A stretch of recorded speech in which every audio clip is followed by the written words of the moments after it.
I believe in God, the Father Almighty, creator of heaven and earth.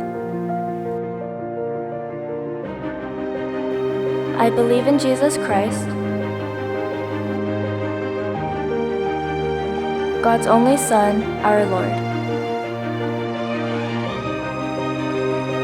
who was conceived by the Holy Spirit, born of the Virgin Mary, suffered under Pontius Pilate,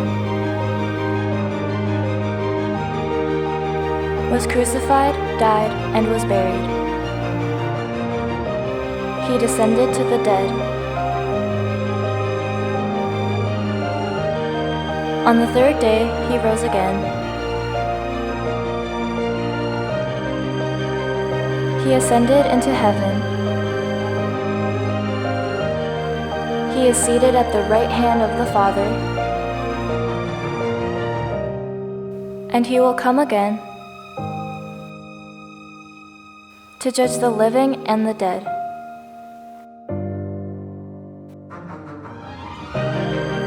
I believe in the Holy Spirit, the Holy Catholic Church, the communion of saints, the forgiveness of sins, the resurrection of the body, and the life everlasting.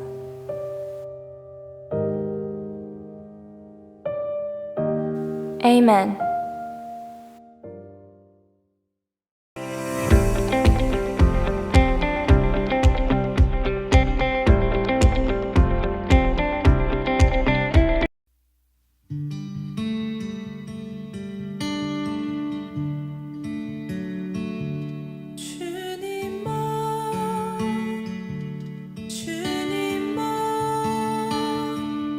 주님만 사랑합니다.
아멘. 내가 믿는 분, 내가 믿는 분 예수, 내가 속한 분 예수, 삶의 이유 되시네, 내 노래 되시네. 내가 믿는 분, 내가 믿는 분 예수, 내가 속한 분 예수, 삶의 이유 되시네, 내 노래 되시네, 전심으로. 아멘. 아멘. 아멘.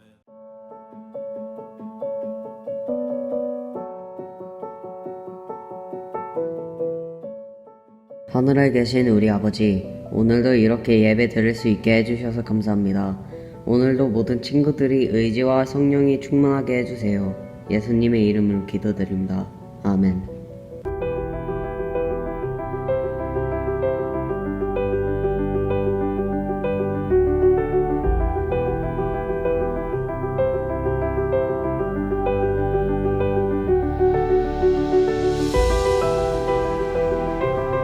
블레셋 사람의 통치자들이 그들의 신 다곤에게 큰 제사를 바치려고 함께 모여 즐거워하며 떠들었다. 우리의 원수 삼손을 우리의 신이 우리의 손에 넘겨주셨다. 백성도 그를 보고 그들의 신을 찬양하며 소리쳤다. 우리 땅을 망쳐놓은 원수, 우리 백성을 죽인 원수를 우리의 신이 우리의 손에 넘겨주셨다. 그때 삼손이 주님께 부르짖으며 간구하였다. 주 하나님, 나를 기억하여 주시기를 간절히 바랍니다. 하나님, 이번 한 번만 힘을 주시기를 간절히 바랍니다.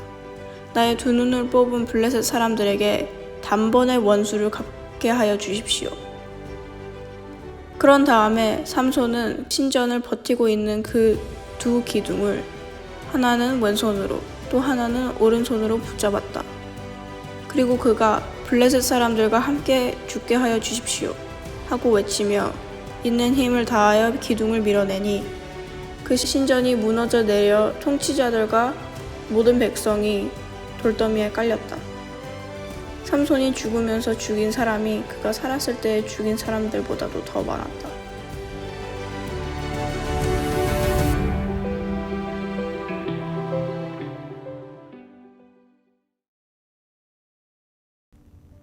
요즘 그 유로피안 챔피언십 축구 경기가 열리고 있는데요. 이번 주에 참 재미있는 몇 가지 뉴스거리들이 있었습니다.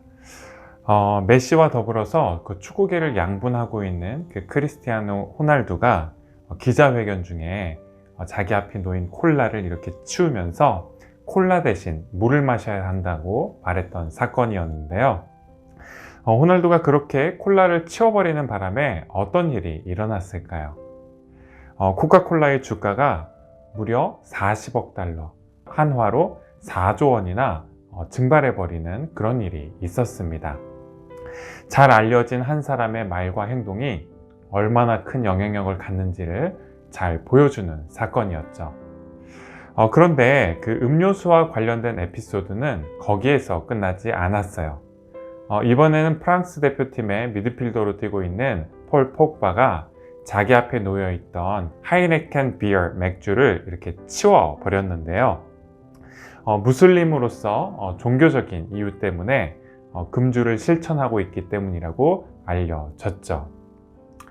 사실 그 콜라와 맥주는 많은 사람들이 찾는 기호식품입니다.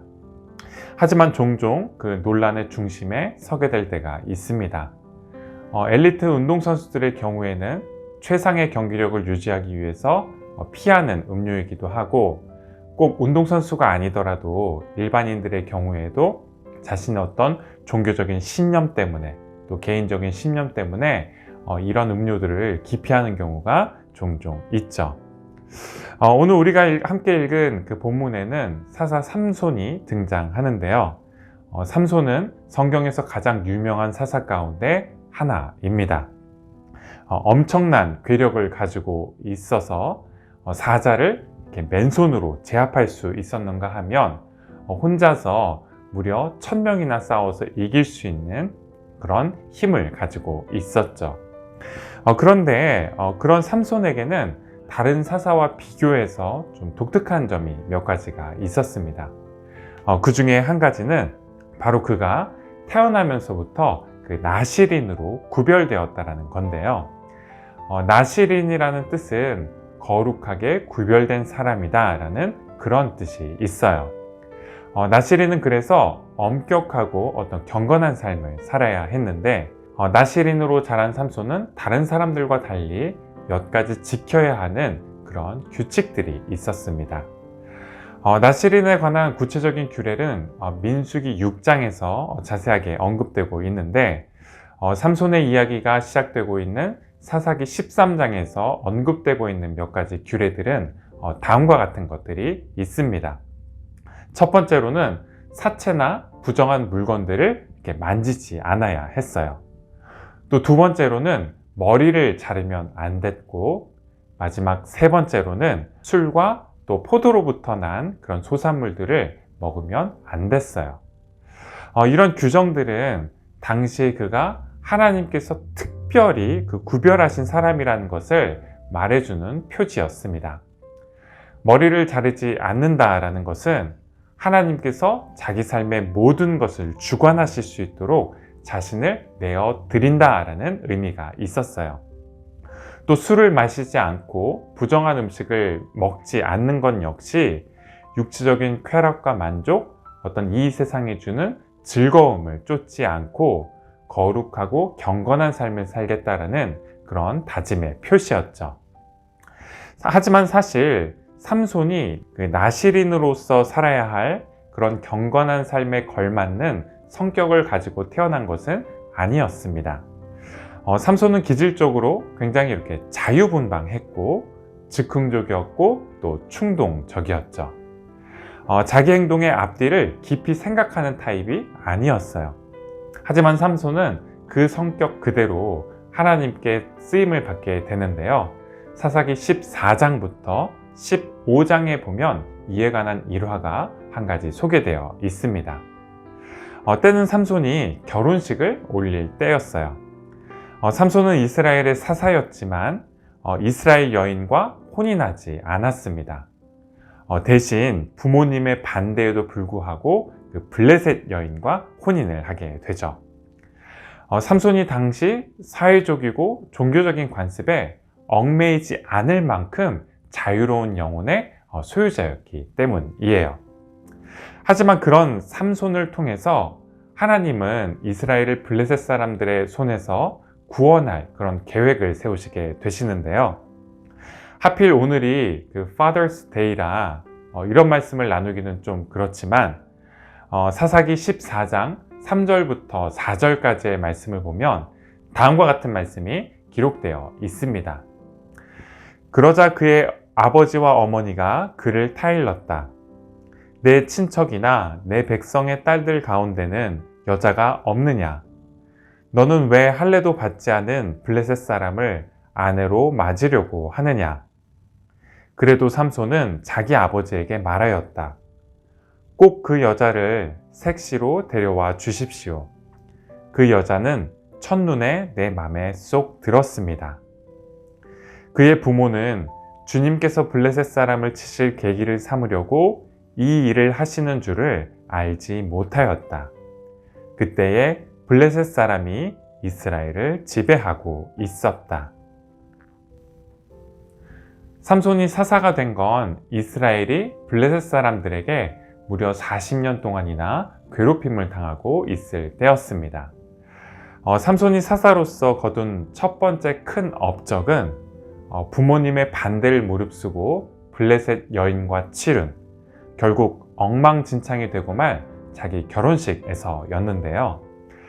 자기 결혼식에 하객으로 왔던 블레셋 사람들과 또 이후에 장인어른과 다투게 되는데요. 이에 화가 너무 난 나머지 밖으로 나가서 한 번은 여우 300마리를 산채로 잡아서 2마리씩 꼬리를 서로 묶고 거기에 회를 달아서 블레셋 사람들의 곡식과 포도원과 올리브 농원을 다 태워버리게 됩니다. 그런가 하면 그런 삼손에게 복수하기 위해서 이스라엘을 쳐들어왔던 블레셋 사람들을 당나귀 턱뼈 하나를 집어들고 무려 혼자서 1000명이나 무찌르기도 하죠. 삼손이 이렇게 블레셋 사람들과 싸우면서 남긴 업적은 다른 사사들의 업적과는 조금 달랐어요. 이제까지 우리가 지난 2주 동안 사사 드보라와 사사 기드온 이렇게 2명만 살펴봤지만 사실 삼손 이전에 많은 사사들이 있었습니다. 삼손이 이스라엘의 12번째 사사였기 때문이에요. 그런데 삼손은 아까 말씀드렸던 그 나시린이었다라는 그런 특징 이외에 또 다른 사사들과 구별되는 2가지 특징이 있었어요. 첫 번째로 삼손 이전의 사사들은 대부분 군사 지도자들이었어요. 군대를 이끌지 않았던 사사 드보라는 재판관이었고 또 선지자였죠. 하지만 삼손은 그런 공적인 역할을 아무것도 맡지 않았죠. 두 번째로 삼손이 큰 전공을 세운 것이 전쟁터가 아니었다라는 점이에요. 삼손이 블레셋 사람들과 맞서 싸우게 된 건 개인적인 이해관계와 사랑 또 원한이 얽혀있는 일에서였죠. 하지만 결과적으로 삼손 역시 자기 백성을 위해 큰 일을 해내게 됩니다. 이런 삼손의 삶은 한편으로 우리가 하나님께 쓰임을 받기 위해서 다른 누군가의 삶을 흉내내면서 살 필요가 없다는 것을 말해줘요. 우리 모두는 각자의 삶이 있어요. 여기에는 순위를 매길 수 없고 또 옳고 그름을 이야기할 수도 없죠. 각자의 개성과 또 성격 역시 아무런 죄가 없어요. 우리 모두는 있는 모습 그대로 또 자기의 한계와 조건 가운데서 다른 누구의 삶이 아닌 자기 자신의 삶을 살아가는 것으로 하나님과 동행하고 또 하나님께 영광을 돌리게 되죠. 하지만 다른 한편으로 삼손의 삶은 우리에게 경고가 되기도 합니다. 삼손이 성품적인 결함에서 자유롭지 못했기 때문이에요. 성품은 성격과 달라요. 성격은 타고난 기질이지만 성품은 이렇게 훈련시켜 가야 하는 그런 인격이죠. 하지만 삼손은 자신의 인격과 성품을 하나님의 형상에 따라 끊임없이 다듬어 가야 한다는 것을 깨닫지 못했습니다. 나시린이라는 자기의 어떤 정체성과 소명을 어떤 유혹 가운데서도 지켜내야 한다는 것을 심각하게 받아들이지 않았죠. 그리고 그런 삼손의 어리석음은 결국 그를 죽음으로 이끌게 하는 그런 비극적인 결말을 맞게 합니다. 삼손의 어리석음은 그가 사랑했던 또 다른 여인, 드릴라라는 이름을 가진 그 여인과의 관계에서 큰 문제로 불거지게 됩니다. 삼손이 드릴라와 사랑에 빠진 것을 알고 어느 날 블레셋 방백들이 드릴라를 찾아왔어요. 그리고 엄청난 돈을 약속하면서 삼손을 꾀어서 그의 엄청난 힘이 어디로부터 유래하는 것인지를 알아내도록 했죠. 물론 삼손이 처음부터 드릴라에게 모든 것을 다 사실대로 이야기했던 것은 아니었습니다. 처음에 삼손은 마르지 않은 푸른 책 7가닥으로 자기를 이렇게 묶으면 자기가 힘을 잃게 될 거라고 둘러대기도 했고, 한 번도 쓰지 않은 새 밧줄로 자기를 묶으면 힘을 잃게 될 거라고 그렇게 둘러대기도 했죠. 그런가 하면 자기의 머리칼 7가닥을 배틀에 이렇게 섞어 짜면 자기가 힘을 잃게 될 거라고 그렇게 둘러대기도 했습니다. 하지만 결국 그 드릴라의 끈질긴 청을 이기지 못하고 삼손은 자신이 나시린이라는 것을 밝히게 되는데요. 자기 머리를 자르게 되면 나시린의 서약을 어기게 되고, 그렇게 되면 하나님의 영이 자신을 떠나게 될 것이라고 그렇게 털어놓게 되죠. 나시린이라는 자기의 정체성을 한 여인의 마음을 얻기 위해 위험하게 노출시켜 버린 거죠. 하지만 이건 삼손 일생일대에 있어서 가장 큰 실수와 오점으로 남습니다. 결국 자신이 털어놓은 그 비밀 때문에 삼손은 머리가 밀리고 이후에 힘을 잃게 됐어요. 블레셋 사람들은 그렇게 힘이 빠진 삼손을 잡아다가 두 눈을 뽑았죠. 유대 전승인 그 탈무드에서는 두 눈이 뽑힌 그런 삼손의 모습을 사실 그동안 영적으로 눈이 멀어 있었던 삼손의 삶을 잘 드러내고 있는 것이라고 말해주고 있어요. 사실 삼손이 그랬던 것처럼 우리 또한 그렇게 영적으로 눈이 멀게 될 때가 있습니다. 하나님을 우리의 시선에서 놓치게 될 때가 있어요. 우리 삶의 초점을 잃어버리게 될 때가 있죠. 하지만 초점이 맞지 않는 돋보기로 종이를 태울 수 없는 것처럼 우리 역시 자꾸만 한눈을 팔게 되면 이도저도 아니게 돼요. 예수님도 그래서 누가복음 9장 62절 말씀에서 다음과 같이 말씀하셨는데요. 누구든지 손에 쟁기를 잡고 뒤를 돌아다 보는 사람은 하나님 나라에 합당하지 않다. 무슨 말씀일까요? 쟁기를 잡고 눈과 밭을 갈다 보면 왜 힘들지 않은 때가 없겠어요? 왜 쉬고 싶은 그런 유혹을 받게 될 때가 없겠어요? 그런데 그래도 어떻게 해야 한다라고요? 네, 뒤를 돌아보지 말아야 한다라고요. 갈던 쟁기를 계속해서 갈아내야 한다라고요. 말씀을 마치려고 하는데요. 오늘은 사사 삼손에 대한 말씀을 여러분과 나누었습니다. 삼손의 이야기를 통해서 크게 두 가지를 말씀드렸어요. 먼저는 하나님이 삼손을 있는 모습 그대로 사용하셨다라는 점이었어요. 하나님은 삼손을 쓰시기 위해서 삼손의 DNA를 바꾸지 않으셨습니다. 삼손은 자유분방했고 또 즉흥적이었고 충동적이었지만 그 덕분에 다른 사사들이 이룰 수 없었던 일들을 다른 사사들이 할 수 없었던 방식으로 이룰 수 있었죠. 마찬가지로 우리도 하나님께 쓰임받기 위해서 다른 누군가가 되어야 할 필요가 없어요. 두 번째로 삼손의 이야기는 우리에게 경고가 된다는 점도 말씀드렸습니다.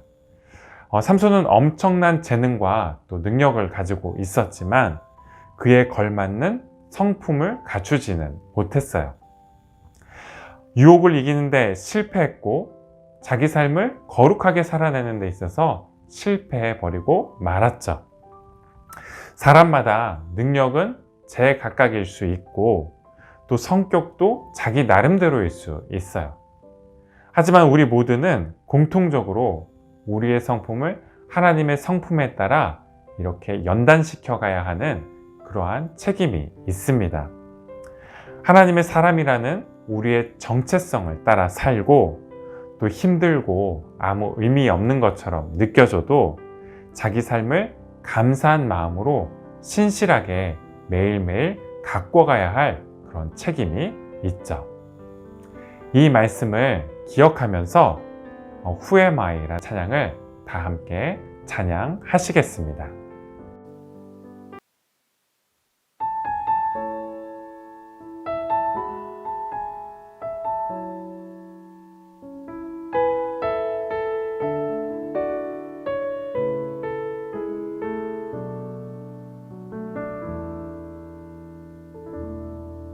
Who am I that the Lord of all the earth would care to know my name, would care to feel my heart?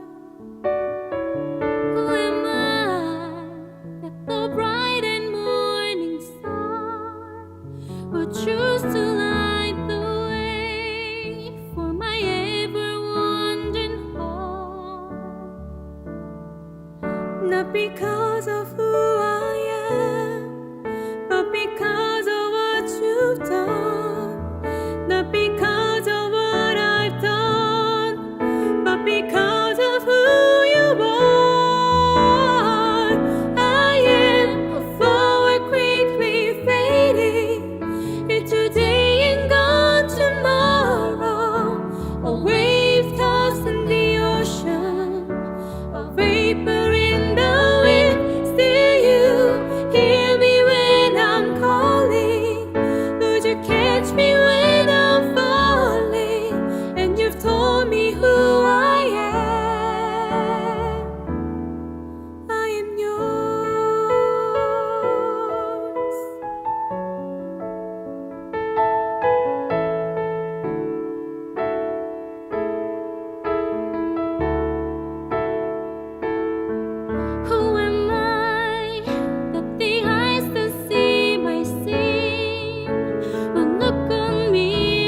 watch me rise again.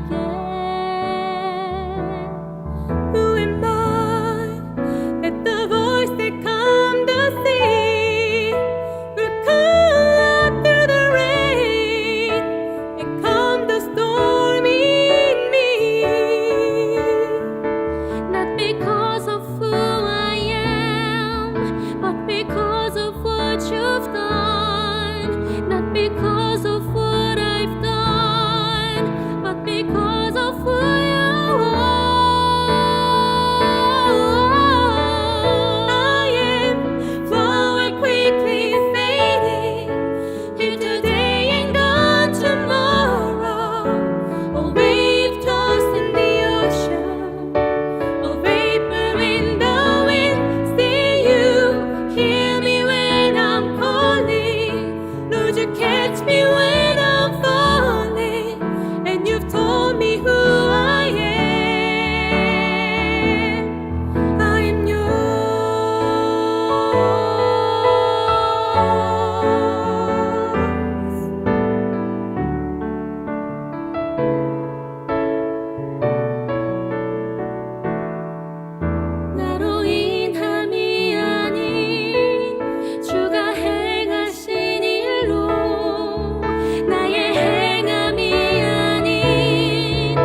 오늘 예배 참석한 모든 친구들에게 하나님의 은혜와 평강이 함께 하시기를 바라겠습니다. 이번 주 예배를 잘 섬겨준 KM 일반 친구들과 선생님께 감사를 드립니다. 다음 주 예배 섬김이는 KM 2반입니다. 그럼 이번 한 주도 건강히 잘 지내시고요. 다음 주 다시 만날 때까지 안녕!